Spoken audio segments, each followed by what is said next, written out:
ఉన్న బంగారాన్ని విడిపించి ఆ రోజు ఆన్లైన్ రేటుకే మేము కొంటాం. Sharma gold company. నమస్తే, మీరు చూస్తుంది సుమన్ టీవీ. నేను మీ కీర్తి. డిసెంబర్ నెలలో ద్వాదశ రాశుల వారికి ఎలా ఉండబోతోంది మనకి తెలియజేయడానికి మనతో పాటు ప్రముఖ ఆస్ట్రాలజర్ గోనుగుంట్ల సురేష్ బాబు గారు ఉన్నారు. నమస్తే అండి. నమస్కారం కీర్తి గారు. సురేష్ గారు, వృషభ రాశి వారికి డిసెంబర్ నెలలో ఎలా ఉండబోతోంది? వృషభ రాశి కనుక చూసుకుంటే డిసెంబర్ మంత్ 15th సూర్యుడు ధనుసు రాశిలోకి వెళ్ళిపోతున్నారండి. ఎప్పుడైతే ధనుసు రాశిలోకి ఎంటర్ అయ్యారో అది మన ధనుర్మాసం అని చెప్పుకుంటాం అనమాట. ఈ మాసం అంతా విష్ణుమూర్తికి చాలా ప్రీతికరమైన మాసం అండి. ఈ మాసంలో మీకు తెలవనే ఉందండి, అందులో ముగ్గులు వేసుకుంటారు, గొబ్బెమ్మలు పెట్టుకుంటారు, వీధి అంతా ఊరంతా ముగ్గులతో నిండిపోయి ఉంటాయండి.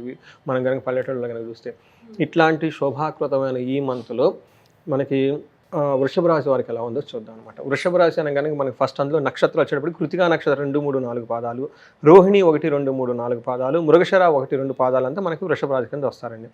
పేరు బలం కనుక మనం చూసుకుంటే ఈ, ఊ, ఏ, ఓ, వా, వి, ఊ, వే, ఓ ఈ లెటర్స్ మోరార్లెస్ ఈ సౌండ్ ఉన్న వాళ్ళంతా కూడాను మనకి వృషభ రాశి కింద వస్తారని చెప్పుకోవాలన్నమాట. సో మనకి గ్రహస్థితి అంటే ఈ ప్లానెట్స్ ఏ ప్లానెట్స్లో ఈ డిసెంబర్ మంత్ అంతా కనుక చూసుకుంటే ఫస్ట్ మనకి ధనుసు రాశిలోకి 15th సూర్యుడు ఎంటర్ అవుతున్నా అండి. December 2 నుంచే మనకి మకర రాశిలోకి శుక్రుడు ఎంటర్ అవుతున్నారండి.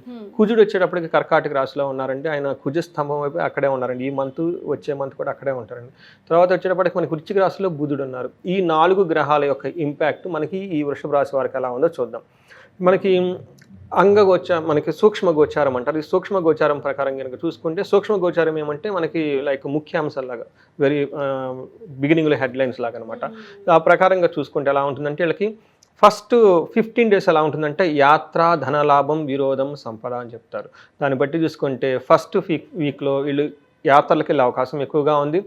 చక్కటి ధనలాభం ఉంది, సంపద ఐశ్వర్యం వీళ్ళకి వచ్చేస్తుంది. ఎక్కడా కూడాను చేసే పనుల్లో కొంచెం అపోజిషన్ వచ్చినా కానీ వీళ్ళు ఆ ప్రతి పనిలో నెగ్గుకుంటూ వెళ్ళిపోతారండి. చాలా బాగుందని చెప్పుకోవాలి. నెక్స్ట్ 15 days వీళ్ళకి శారీరకంగా ఎక్కడో ఒక చోట బాధపడటం, ధనం లాభం రావటము, కొంచెం చేసే పనిలో వ్యతిరేకత రావటము. అయితే స్త్రీల నుంచి మాత్రం చాలా సుఖం ఉంటుంది, కానీ కొన్ని విషయాల్లో ట్రబుల్ పెట్టే సూచనలు కూడా ఉన్నాయి. కాబట్టి కొంచెం రిలేషన్షిప్ మెయింటైన్ చేసేటంలో కొంచెం లేడీస్ విషయంలో కొంచెం ఆలోచించి వాళ్ళ మాట విని కొంచెం కేర్ఫుల్గా వెళ్తే చాలా బాగుంటుందని చెప్పేసి చెప్పొచ్చండి. అయితే వీళ్ళకి వృషభ రాశి వాళ్ళకి సూర్యుడు 8th హౌస్లో ఉండటం వల్ల, 2nd హౌస్లో ఉండటం వల్ల ఈ పొజిషన్ అంత మంచిది కాదనమాట. వీళ్ళకి ఎలాంటి ప్రాబ్లమ్స్ ఉంటాయంటే శత్రువులతో గొడవ పడే అవకాశం ఎక్కువగా ఉంది. వీళ్ళకి ప్రయాణాలు కనుక చేస్తే ఈ టైంలో ఇబ్బందులు ఉంటాయి. చాలా విచారకరమైన వార్తలు వింటారు, శారీరక కష్టం ఉంటుంది, అధికారులతో ఇబ్బందులు వచ్చేసి అతిగా చాలా ఖర్చులు కూడా అయిపోతాయి అనమాట. అందుకని వీళ్ళు 8th హౌస్లో సూర్యుడు ఉండటం వల్ల కొంచెం జాగ్రత్తగా ఉండాలి ఇప్పుడు చెప్పుకున్న విషయాల్లో. అంతేకాకుండా వీళ్ళకి 2nd హౌస్లో కనుక దృష్టి ఉంటుంది. దృష్టి ఉండటం ఏమవుతుందంటే వీళ్ళకి దుర్మార్గులతో సహవాసం ఏర్పడే అవకాశం ఎక్కువగా ఉంది. బ్యాడ్ కంపెనీతో ఎక్కువగా ఉంటారు. అనవసరమైన గాసిప్లు, వేస్ట్లు ఇవన్నీ చేసుకొని టైం అంతా వేస్ట్ చేసుకొని వాళ్ళ చేత మోసగించబడే అవకాశం కూడా ఎక్కువగా ఉంది. కాబట్టి వృషభ రాశి వాళ్ళు ఈ టైంలో ఆధ్యాత్మికంగా గడిపితే చాలా బాగుంటుంది. మీరు వృధాగా పోయి ఏదో ఫ్రెండ్షిప్ పోయేసి శత్రువులతో గొడవలు, మిత్రులతో గొడవలు, మోసగించబడేదానికంటే కూడా ఈ విషయాన్ని గుర్తుపెట్టుకొని చక్కగా ఎవరితో పడితే వాళ్ళతో ఫ్రెండ్షిప్ చేయకుండా, ఎవరిని పడితే వాళ్ళు నమ్మకుండా కేర్ఫుల్గా ఉండాల్సిన బాధ్యత అయితే వీళ్ళకుందండి. ఈ వృషభ రాశి వారికి మనకి వీళ్ళకి కుజుడు వచ్చేటప్పటికి చాలా యోగ్యతను ఇస్తున్నాడని చెప్పుకోవాలండి. ఇది ఒక బెస్ట్ టైం అని చెప్పుకోవాలన్నమాట. ఏ విధంగా అంటే వీళ్ళకి 3వ ఇంట్లో సువర్ణమూర్తిగా కుజుడు ఉండటం వల్ల ఏమవుతుందంటే కోరుకున్నవన్నీ వాళ్ళకి దక్కేస్తాయండి. ధనం ఉంటుంది, సంతోషం ఉంటుంది, వస్త్రలాభం ఉంటుంది, అధికారం ఉంటుంది, పేరు ప్రఖ్యాతులు ఉంటుంది, సంతానము. ఇంకొక హ్యాపీ న్యూస్ ఏమంటే ఈ రాశి వాళ్ళకి బంగారం కనుక ఎవరైనా కొనుక్కోవాలని కానీ అనుకుంటే ఈ టైంలో కొనేస్తారండి. It's one of the best thing అనమాట వృషభ రాశి వాళ్ళకి. వీళ్ళకి దృష్టి 6వ ఇంట్లో ఉండటం వల్ల కీర్తి ప్రతిష్టలు వస్తాయి, పుణ్యకార్యాలు చేస్తారు, కొత్తగా వస్తువులు కొంటారు, వివాదరహితంగా ఉంటారు. అన్ని విషయాల్లో అనుకూలంగా ఉండి చాలా హ్యాపీ మూమెంట్స్ని అయితే వీళ్ళు ఎంజాయ్ చేస్తారండి మనకి వృషభ రాశి వాళ్ళండి. తర్వాత ఒక్క విషయం వీళ్ళు ఛాలెంజ్ ఏముంటుందంటే ప్రొఫెషన్లో బాగా ఒత్తిడి ఎక్కువయ్యి అటు ఇటు తిరగటము, తర్వాత టయానికి భోజనం చేయకుండా ఉండే అవకాశం వీళ్ళకి ఎక్కువగా ఉంది. కాబట్టి ఆ విషయం కేర్ చేసుకోవాలి. రెండో వాళ్ళకి ఇంకొక గ్రహం కూడా చాలా పాజిటివ్గా ఉంది, అది శుక్రుడు. శుక్రుడికి చాలా బాగుంటుంది. స్త్రీ సౌఖ్యము, ధాతు వృద్ధి, బంగారు వస్తువులు కొనటం ఇక్కడ కూడా రిపీట్ చేస్తుంది. వీళ్ళైతే ఖచ్చితంగా వృషభ రాశి వాళ్ళు బంగారం కొనేస్తారండి. సో ఈ వీడియో చూస్తున్న వాళ్ళు వెంటనే మీరు కొనేదానికి ప్రయత్నాలు చేసేసండి, కొనేస్తారండి. తర్వాత పుత్రుల వలన సౌఖ్యము ఇవంతా చాలా బాగుంటుంది. 3rd హౌస్లో ఉండటం కూడాను వీళ్ళకి వాళ్ళ మాట పలుకుబడి, అధికారం చలాయించుకోవటం, మిత్రలాభము ఇవన్నీ చాలా విషయాలు చాలా బాగుంటుందని మనం చెప్పుకోవాలి. ఒక రకంగా చూసుకుంటే ఈ 3 గ్రహాలు వృషభ రాశి వాళ్ళలో 2 గ్రహాలు చాలా పాజిటివ్గా ఉండి అద్భుతంగా వీళ్ళకి సహకరిస్తున్నారు కాబట్టి ఒక మంచి పీరియడ్ అని మనం చెప్పుకోవాలండి. అయితే మనకి నక్షత్రం ప్రకారం కనుక చూసుకుంటే వీళ్ళకి అంగగోచారం అని చెప్పేసి ఒక పద్ధతి ప్రకారం ఇందులో కనుక చూసుకుంటే కృతిక, రోహిణి, మృగశిర నక్షత్రం వాళ్ళకి ఎలా ఉంటుందో చూద్దాం. కృతిక వాళ్ళకి 2 విషయాల్లో చాలా బాగుంటుంది.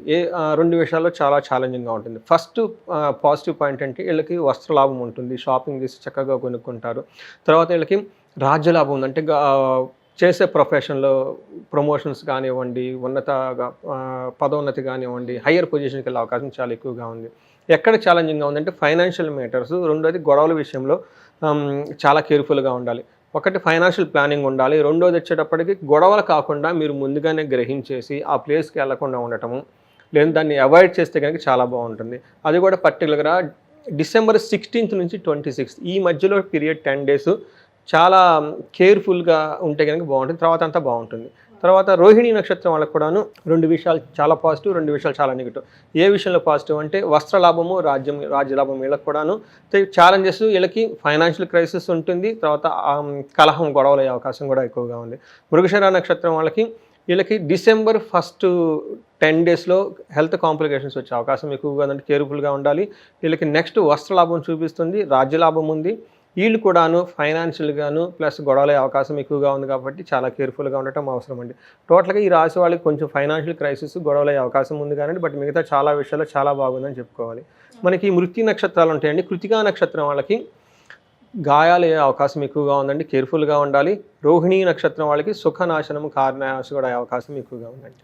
ఓకే. సో మరి వీళ్ళకి ఎలాంటి రెమెడీస్ సజెస్ట్ చేస్తే మరింత బాగుంటుంది? ఎలాగో ఇక్కడ ప్రాబ్లమ్స్ ఉన్నాయి, ఇక్కడ పాజిటివ్, ఇక్కడ నెగిటివ్స్ అని మీ ద్వారా వాళ్ళు ముందే తెలుసుకొని అలర్ట్ అయిపోతున్నారు. అలాగే రెమెడీస్ కూడా మనం ఏమైనా సజెస్ట్ చేస్తాం? రోహిణి నక్షత్రం వాళ్ళు ఖచ్చితంగా సుబ్రహ్మణ్యేశ్వర స్వామిని పూజించాలి. అంతకంటే ఇంకా ఖచ్చితంగా దుర్గాదేవిని ఆరాధించాలండి. దుర్గా సప్తశ్లోకిని చదవాలి. ఇంకా మీకు చండీ పారాయణ చేసినా, చండీ హోమం చేసినా ఖచ్చితంగా రోహిణి నక్షత్రం వాళ్ళకి కలిసి వస్తుందండి. ఇప్పటిదాకా లాస్ట్ 2 months అంతకుముందు కొంచెం ఇబ్బంది పడుతున్నారు కానివ్వండి, ఇప్పుడైతే ఇది కనుక చేసుకోగలిగితే చాలా బాగుంటుందండి. కృతికా నక్షత్రం వాళ్ళకి వీళ్ళకి మనకి ఏం చెప్తామంటే మన్యు పాశుపత హోమం కనుక చేయించుకోగలిగితే, లేదు అంటే ఆదిత్య హృదయం స్తోత్రం చదువుకున్నా కానీ, గాయత్రి మంత్రం సంధ్యావందనం చేసినా, అగ్నిహోత్రం చేసినా కానీ చాలా చాలా బాగా కలిసి వస్తుందండి. ఇది వాళ్ళు గుర్తుపెట్టుకోవాలండి, కృతికా నక్షత్రం వాళ్ళు. సో ఇంతవరకు వాళ్ళు చేసుకొని అందరూ ప్రతి ఒక్కళ్ళు మనకి మహాన్యాసపూర్వక ఏకాదశ రుద్రాభిషేకం చేయించుకుంటే చాలా బాగుంటుంది. రైట్. సో గురుగారు చెప్పినట్టు ఫాలో అవ్వండి, అంతా మంచి జరుగుతుంది. ధన్యవాదాలు. ధన్యవాదాలండి.